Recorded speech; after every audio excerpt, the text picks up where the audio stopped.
নমস্কাৰ মই Utpal Das novel corona virus COVID-19 প্ৰতিৰোধ কৰিব পৰা যায় যাৰ বাবে যেতিয়াই হাঁচি বা কাহ আহে তেতিয়াই নিজৰ মুখখন টিস্যু পেপাৰ বা ৰুমালেৰে ঢাকি ৰাখিব আৰু ব্যৱহাৰৰ পাছত সেইখিনি ডাষ্টবিনত পেলাই দিব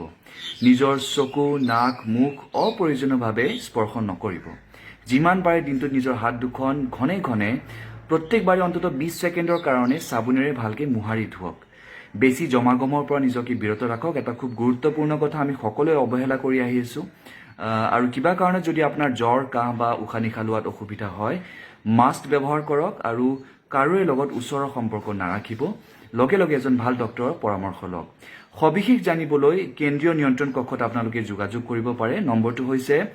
6913347770 ঠাইত আপুনি 1 বা 2 বা 3ও ব্যৱহাৰ কৰিব পাৰে নতুবা আপোনালোকে